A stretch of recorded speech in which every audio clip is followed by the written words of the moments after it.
Tajuk saya pada pagi ini ialah kita dicipta untuk hidup kekal. Itulah rancangan Tuhan dari awal. Apabila Dia telah mencipta kita, Dia ingin kita ada kehidupan kekal. Kehidupan kekal, ada yang mengatakan kalau kekal kenapa ada kematian, kenapa ada kesengsaraan. Tapi kita harus berbalik kepada Alkitab. Kehidupan kekal itu hanya ada di surga. Dalam Yesaya 25 ayat 8, ini adalah musuh utama dalam dunia adalah kematian. Bukan manusia, bukan keuangan, bukan apa-apa. Musuh utama manusia dan tidak ada seorang pun dapat lari daripada dia adalah kematian. Ini adalah musuh pertama. Dan dalam ayat Yesaya 25 ayat 8, ini yang Tuhan akan lenyapkan suatu hari nanti. Dia akan menyediakan maut untuk seterusnya, dan Tuhan Allah akan menghapuskan air mata daripada muka dan aib umatnya akan dijauhkan. So ini yang Tuhan akan lenyapkan. Tujuan pertama Tuhan menciptakan manusia adalah kehidupan kekal. Namun kita tahu dalam cerita Alkitab, kehidupan kekal itu sudah kelihatan rosak, dan kehidupan kekal itu sudah kelihatan oleh manusia satu cuma fairy tales. Tapi Tuhan tidak pernah berubah. Apa yang dicipta Dia, itu Dia akan berikan kepada kita. Siapa di antara kita sini yang tidak mau kehidupan kekal? Kita ingin kehidupan kekal. Kita tidak ingin ada kematian. Mungkin juga ada di antara kita mengatakan, kenapa ada kematian? Saya menyesal saya dicipta oleh Tuhan. Kenapa? Karena ada kematian. Sedih berpisah dengan orang yang tersayang. Saya tidak mau ada kematian. Kenapa ada kematian? Oke? Dalam Pengkhotbah 3 ayat 11 mengatakan, Dia membuat segala sesuatu indah pada waktunya, bahkan Dia memberikan kekekalan dalam hati mereka. Tetapi manusia tidak dapat menyelami pekerjaan dilakukan Allah dari awal sampai akhir. Oke? Alkitab juga mengatakan bahwa Tuhan itu kasih. Pikirkan, adakah Tuhan pengasih ingin ada kematian dalam kehidupan yang diciptanya? Kita pikir ini, Tuhan mencipta kita untuk hidup kekal. Adakah Tuhan mau ada kematian dalam kehidupan kita?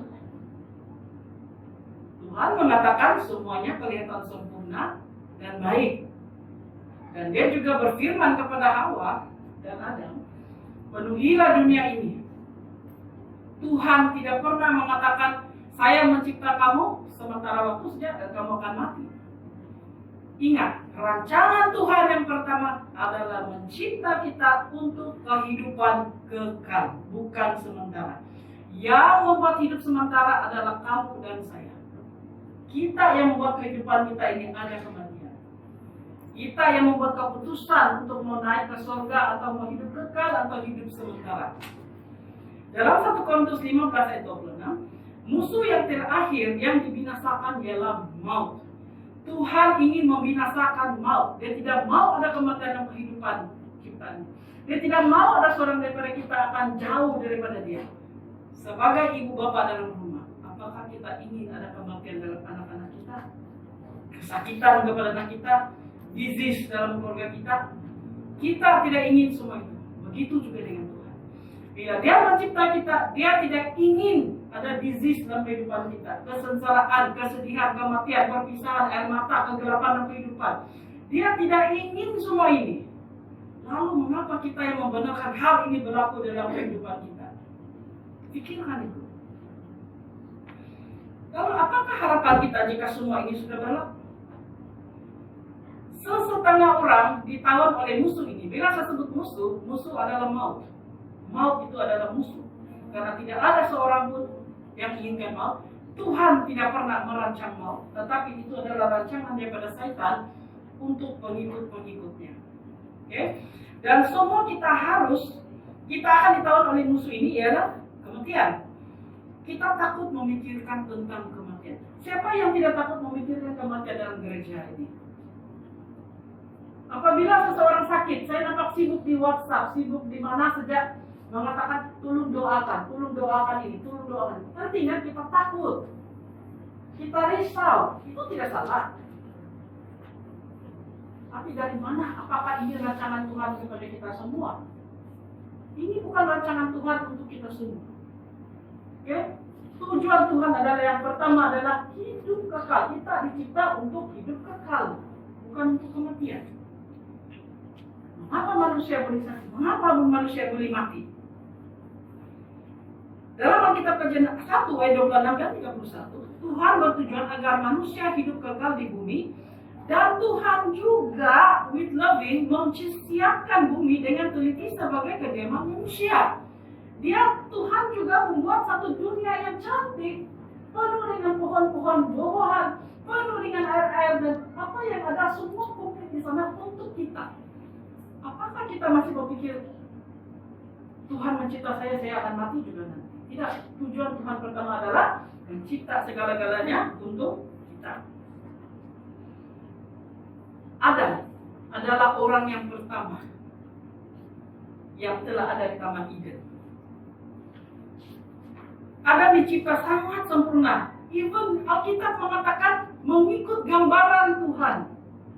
Sangat istimewa. Kan ada anak, ada orang ngaku kau punya anak fotostat, kau punya muka.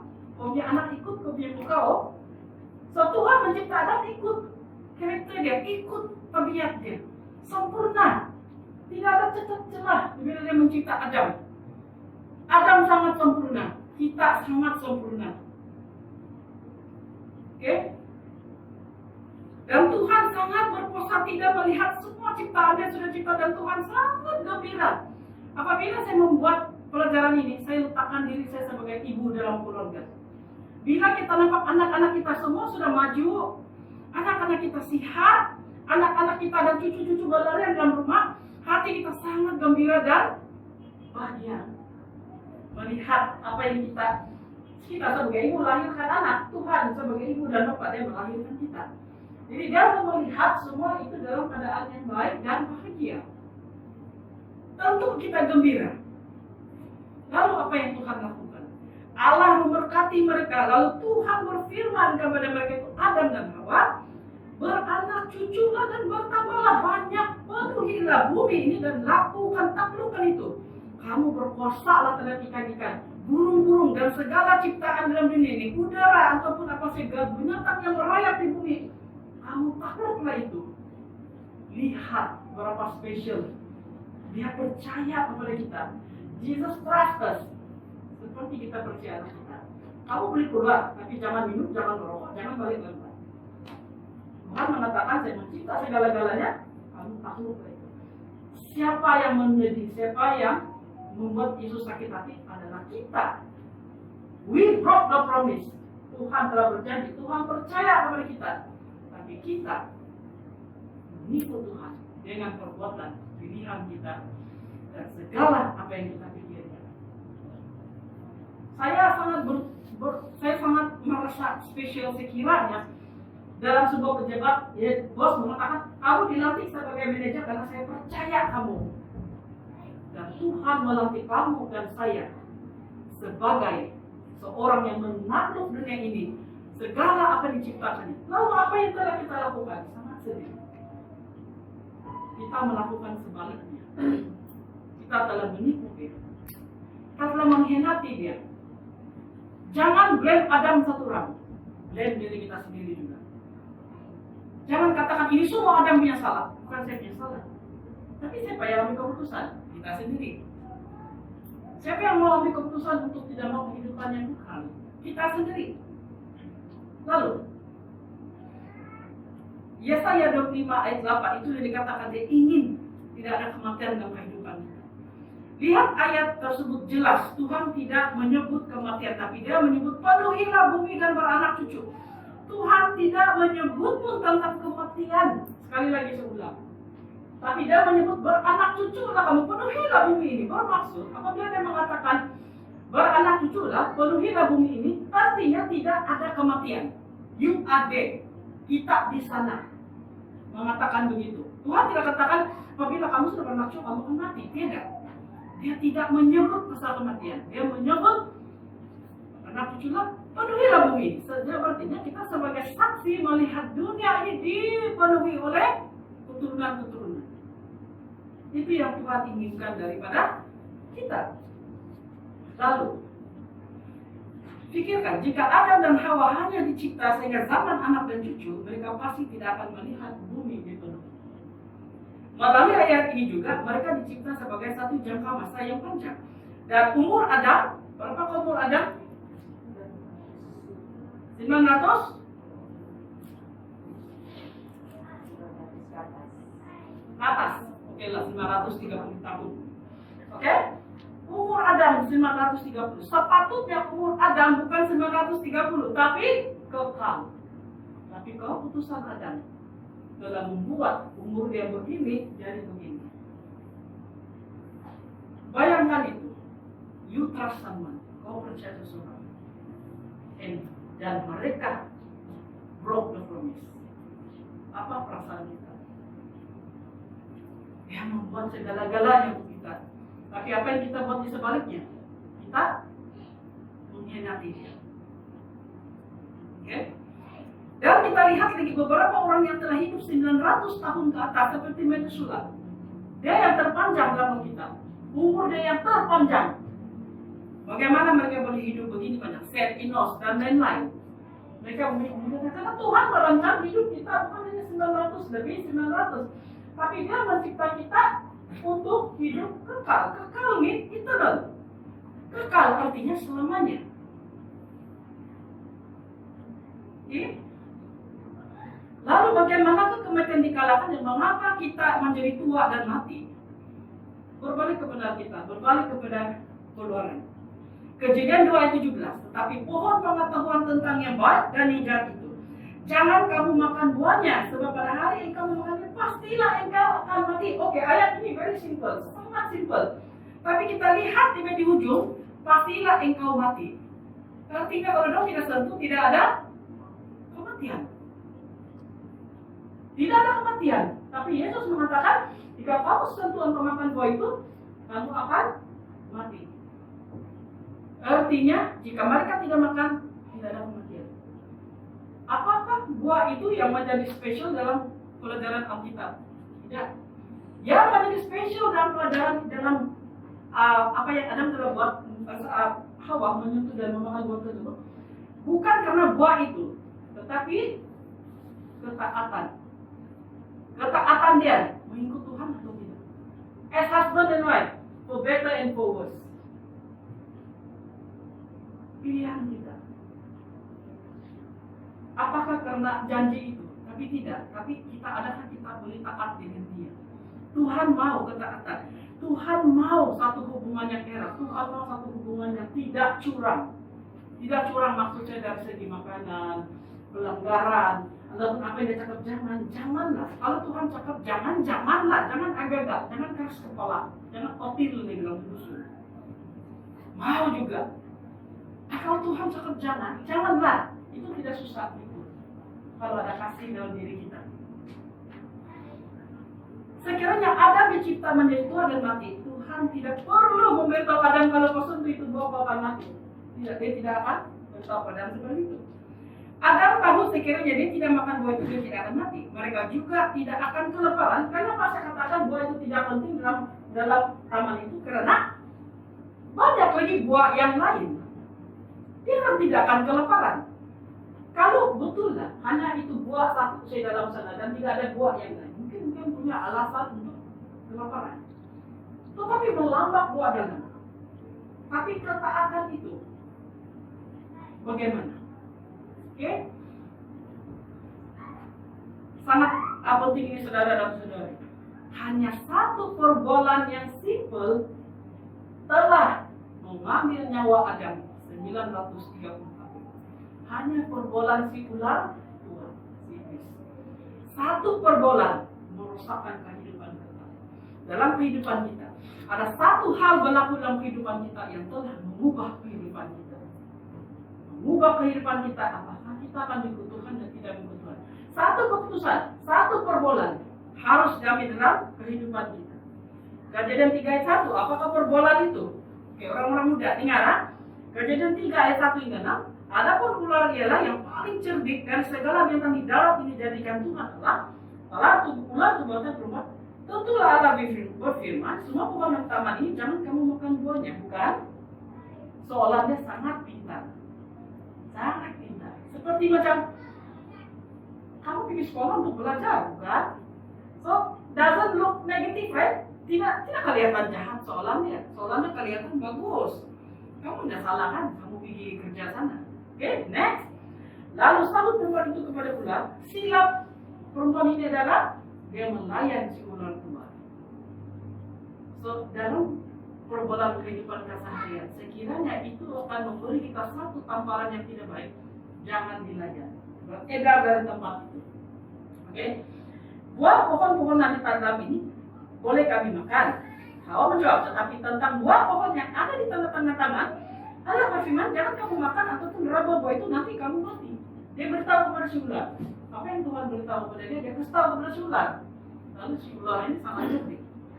Tetapi ular itu berkata kepada perempuan itu, sekali-sekali kamu tidak akan mati. Lihat bagaimana dia memutar balik perkataan Tuhan. Dan dalam perbuatan ini, kalau katanya orang, saya tidak jahat, Mbak. Perbuatan itu cuma biasa. Macam yang, nah jangan makan ini gula. Kalau kau makan ini gula, tidak apa-apa juga, Mbak. Cuma gigi kau sudah mungkin patah. Tapi kalau mereka berusaha makan gula, diabetes akan datang, hypertension akan datang. Apa akan terjadi kehidupan mereka? Oh, medication semua hidup. Silap sedikit, tutung kaki, tutung kanan, tutung jari. Satu perkataan yang dianggap tidak penting bagi manusia, tidak bahaya, tapi itu yang paling bahaya. Kita melihat sesuatu perkataan itu manis, tapi itu yang akan membunuh kita. Oke? Tapi Lot itu berkata kepada mereka, sekali-sekali kamu tidak akan mati. Tetapi Allah mengetahui bahwa pada waktu kamu memakannya, dia katakan begini, maka kamu akan terbuka dan kamu akan menjadi seperti Tuhan, dan kamu akan tahu tentang yang baik dan jahat. Lihat perkataan dia, tidak jahat soalnya dia punya perkataan tidak jahat.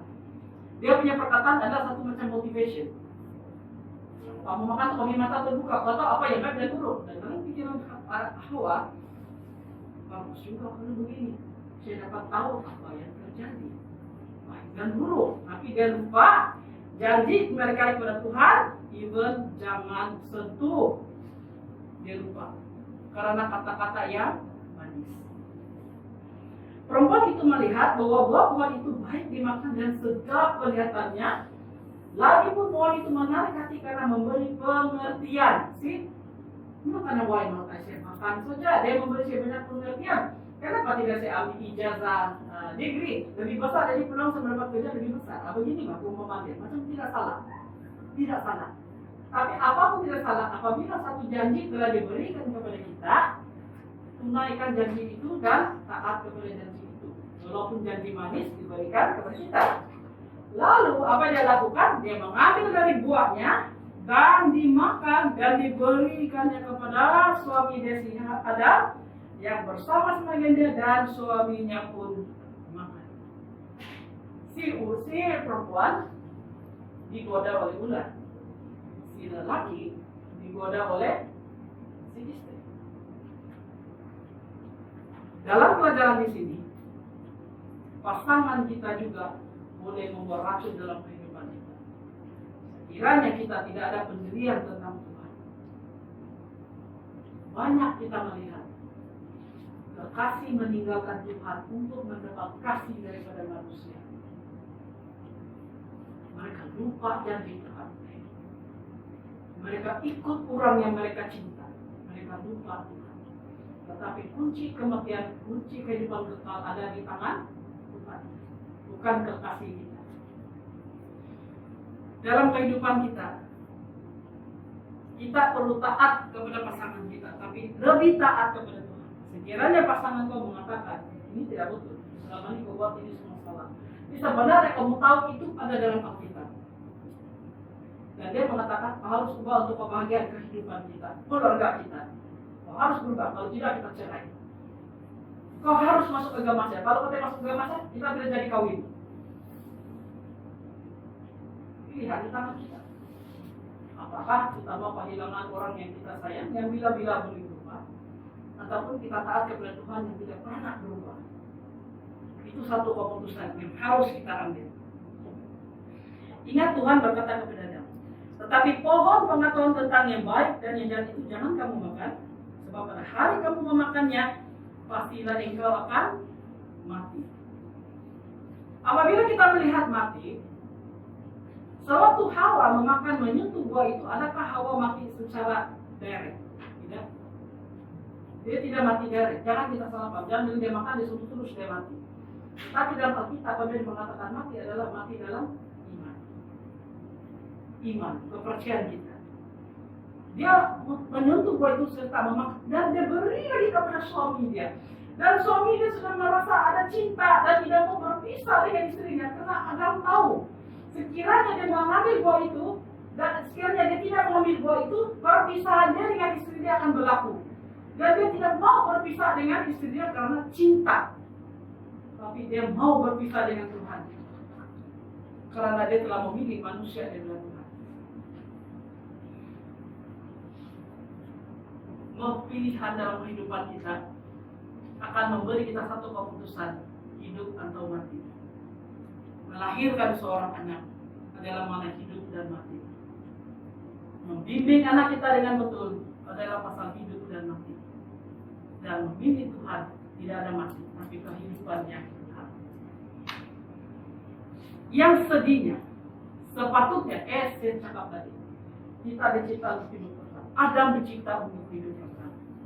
Setelah Adam memilih seorang istri dan istri memilih ular memilih buah pengetahuan itu dan segala-galanya yang menjadi pilihan dalam taman itu. Dan apa yang berlaku dalam taman itu ialah tuduh menuduh. Bukan saya mau makan, dia yang suruh. Ada bilang bukan saya mau makan, dia yang suruh. Bertuduh-tuduh. Tapi keputusan dia, mereka yang ambil. Maka selepas Adam mati, dia kembali menjadi tanah dan tidak bernyawa dan tidak wujud lagi. Itulah mengakhir kehidupan Adam. Sepatutnya dia mendapat kehidupan kekal, namun akhirnya atas pilihannya, satunya pilihan dia telah menjadi tanah kembali dan telah mati. Dan itulah kesudahan Adam. Bagaimana kesudahan kamu dan saya? Bagaimana pilihan kamu dan saya? Adakah kita mau keputusan seperti Adam? Saya paham, mengambil keputusan dalam kehidupan bukan senang. Melibatkan pengorbanan, melibatkan keluarga, melibatkan pekerjaan, melibatkan keuangan, financial semua. Tetapi kalau keputusan itu diberkati oleh Tuhan dan keputusan itu tepat, orang melihat kamu serba kekurangan, tapi bagi kamu terlalu banyak berkat dalam kehidupan. Pilihlah Tuhan daripada manusia. Pilihlah untuk lebih taat daripada tidak taat. Roma 5 ayat 12. Sebab itu sama seperti dosa telah masuk ke dalam dunia atas satu orang dan oleh dosa itu juga maut. Demikian maut itu telah menjalar kepada semua orang yang telah berbuat dosa. Dosa masuk ke dunia melalui satu orang dan dosa membawa kematian dan tersebar luas daripada gospel Tuhan ke seluruh dunia. Karena hanya satu orang. Macam si Ringo, dia satu kepala dalam keluarganya. Keputusan di tangan dia. Suami dia, istri dia, si Maria katanya, Ringo boleh saya pergi sana? Anak dia katanya, Ringo boleh saya pergi sana? Dia tidak akan direct cakap tidak boleh, tapi mesti dia tanya, apa tuh tempat, di mana tuh tempat, sama siapa kau pergi, apa kamu buat? Baru kita ambil keputusan. Tapi jangan karena, saya sayang istri, saya sayang si Rio, kasih pergi saja lah. Walaupun itu tak kamu pergi bahaya bagi saya, tapi karena kasih, kau pergilah. Tapi itu bukan kasih, itu kita membunuh mereka. Anak-anak kecil sentiasa minta mami ice cream, mami gula, mami cake. Oh baby, because I love you, I give you everything what you want. Apa gula lagi kamu? Apa cake kamu? Tapi apakah kita pernah terpikir bahwa apa yang kita kasih mereka itu akan membunuh mereka? Didiakan dulu. Kita tahu makan manis itu tidak sehat. Kenapa kasih dia? Karena keputusan kita tidak mau menyakiti mereka, tapi melihat mereka sakit akhirnya lebih menyakiti daripada memberi gula kepada mereka.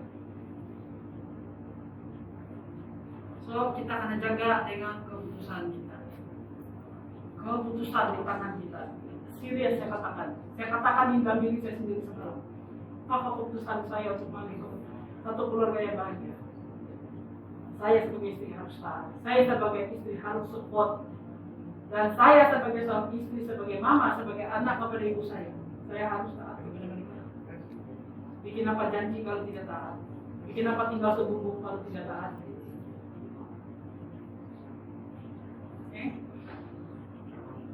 Namun, jangan kita merasa bahwa 1 Korintus 15 ayat 22. Sebagaimana seluruh manusia mati karena tergolong satu dalam Adam, begitu juga semua akan dihidupkan karena tergolong satu dengan Kristus. Itu jadi good news. Kita satu dalam kematian dalam Adam, tapi kita satu dalam kehidupan dalam Yesus Kristus. That's the good news. Ada good news dia. Jangan susah hati, jangan blame saja Adam. Tapi fokus lihat ke depan bahwa jika saya ada kesatuan dengan Kristus, seluruh keluarga saya akan naik ke surga. Kami akan bersama-sama dapat kehidupan yang kekal. Itulah goal kita. Kita punya goal bukan komedi, bukan punya sijil apa saja. Naik ke surga dia tidak akan kita mau sijil apa, cerita apa, kau ada rumah berapa besar. Tapi Tuhan akan mengatakan cerita apa kau ada. Oke, cerita misi display. Berapa orang sudah kau tumpang tiada? Berapa rumah kau ada? Besar, 3 rumah saya ada. Berapa orang sudah orang homeless kau kasih tinggal dalam rumah kau? Tiada, Tuhan. Bank account kau ada berapa? Ada 1 juta Tuhan. Berapa sudah kau suruh orang yang susah di luar? Tiada. Tuhan mengatakan sama kita, waktu saya tidak baju, kamu tidak beri saya baju. Saya haus, kamu tidak beri saya air. Saya lapar, kamu tidak beri saya makanan. Dan orang-orang itu bertanya, bila kau tidak baju, bila kau lapar, bila kau kelaparan, kami tidak tolong, kami tak tolong kamu. Dan Tuhan mengatakan, sekiranya kamu tidak membantu yang lain, kamu tidak melayani aku. Oke? Kita harus senantiasa membantu yang lain. Jangan mengharap ada balikan. Oke? Dan di sini lagi kita hampir siap sudah.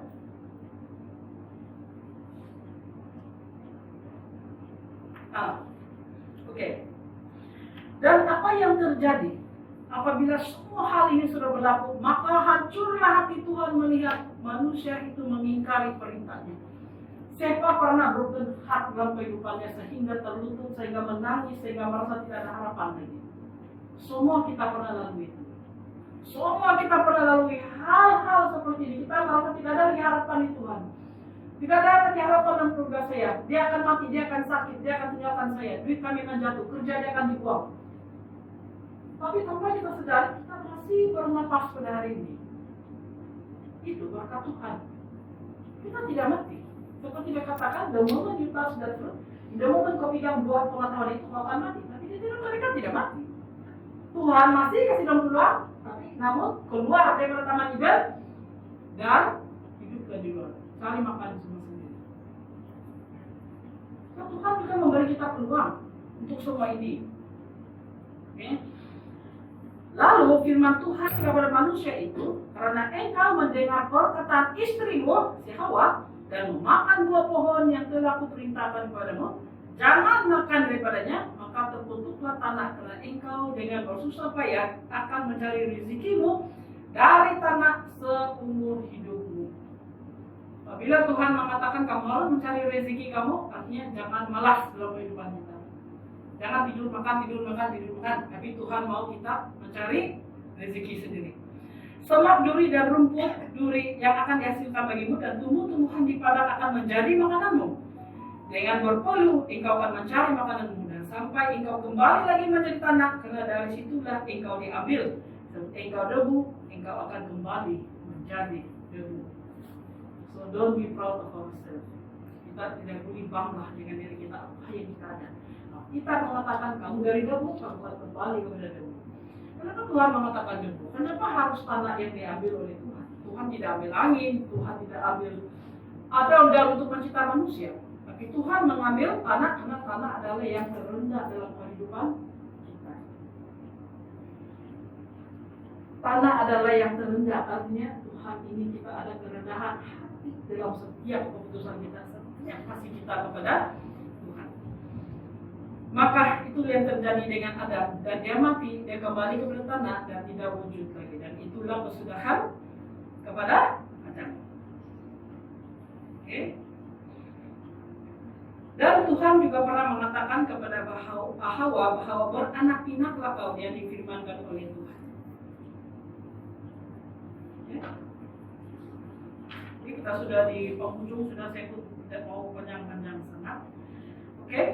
Dalam Roma 5:12 saya sudah baca tadi bahwa melalui satu orang membawa kematian, namun oleh karena satu orang Yesus Kristus datang ke dunia, mati di kayu salib, hanya satu orang Yesus Kristus dapat memulihkan dunia ini balik. Ada harapan kamu dan saya, ada harapan untuk kehidupan kita. Ini kita dicipta untuk hidup kekal, adalah milik kita, namun dia ada di tangan kita. Okay? Tuhan tidak pernah berubah bagi manusia melalui firman-Nya. Dalam Mazmur 37 ayat 29, orang-orang benar akan mewarisi negeri dan tinggal di sana senantiasa. Orang-orang benar akan mewarisi negeri itu dan tinggal di sana. Janji Tuhan. Sekali lagi Tuhan berjanji seperti dia berjanji kepada Adam. Dia mencipta semua ini untuk kamu di sini. Dan Tuhan berjanji dengan kita untuk kita lagi satu hari yang akan datang. Oke, dalam 1 Korintus 15 ayat 26, musuh terakhir yang akan dibinasa ialah kuasa kematian. Maka kematian sebagai musuh terakhir sedang Tuhan lenyapkan. Saya katakan ini kenapa Tuhan melenyapkan kematian? Karena kita tahu kedatangan Tuhan yang kedua kali, orang yang sudah meninggal, orang yang sudah mati itu akan dibangkitkan kembali. Tidak ada lagi kematian. Itu dilenyapkan. Tapi ingat apa yang saya katakan, yang menurut Tuhan. Saya tidak katakan semua orang. Kalau semua orang bermaksud yang berdosa, tidak berdosa, yang betul tidak betul pun semua bangkit. Dan apa poin kita menurut Tuhan? Kalau yang tidak menurut dia pun masuk ke surga, itu tidak adil. Tuhan mengatakan kebangkitan kedua. Mengapa ada kebangkitan pertama, kebangkitan kedua? Karena kebangkitan kedua itu adalah yang akan bangkit dan bersama dengan Tuhan. Oke. Wahyu 21 ayat 4, ini yang the best.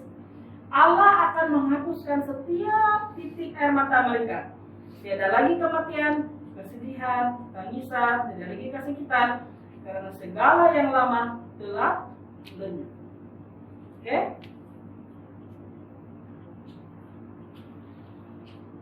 Ini adalah satu good news kepada kita. Allah akan menghapuskan setiap titik air mata mereka, tidak lagi kematian, kesedihan, tangisan, tidak lagi kesakitan, karena segala yang lama telah lenyap. Oke, segala yang lama akan lenyap, bahwa kita bukan diri kita sendiri lagi. Kita telah diperbaharui. Tidak lagi kau ingat kau punya utang di dunia dulu. Tidak lagi kau ingat kau punya kesilapan bertumbuh di sekolah dulu. Tidak lagi kesilapan kau ingat kau jealous sama dia, ini dia. Tidak, sudah semua tuh. Everything new. That means now is only temporary. Sekarang ini cuma sementara saja kesakitan dan kesengsaraan ini. So, saudara dan saudari, pilihan ada di tangan kita masing-masing. Ingat, satu perbulan membawa Adam hidup hanya 930 tahun. Jika kita ambil satu pilihan, berbual dengan Tuhan hanya sekali, kehidupan yang kita akan ada adalah kehidupannya Tuhan. Kita sekarang ya mungkin kita bungkuk, kita jalan bungkuk, sakit pinggang, sakit ini. Tapi bila di surga nanti kita punya badan kuat. Oke, so kita pikir-pikirlah dengan keputusan kita. Dan saya juga ada keputusan juga sebenarnya. Kita terlambat untuk mengambil keputusan. Oke, karena keputusan itu akan membuat kita kekuatan dalam kehidupan kita. Mari kita sama-sama sebagai satu umat dalam gereja anggota hidup, support each other, love each other, forgive each other, dan jangan ingat-ingat lagi hal yang dulu-dulu. Dan saya juga bersyukur mama saya ini hari dia join. Kalau tadi pagi di rumah saya sakit pinggang. Di rumah itu setan itu, di rumah dulu. Mari kamu pakai baju mau itu saja. Dia bilang oke lah kalau begitu macam. So dari saya punya hari ini, so kegembiraan saya sebagai anak, apa melalui kita sepede kita, bicara pada. Jadi kegembiraan saya sebagai seorang anak adalah melihat ibu saya naik ke gereja, mengenali Anda semua, melihat kebenaran. Dan dia sudah terbiasa every night berdoa bersama dia. Our goal is to bring our family near, dekat dengan Tuhan. Itu yang terbaik. Bukan spend money, tapi spend the time with the family and Tuhan memberkati.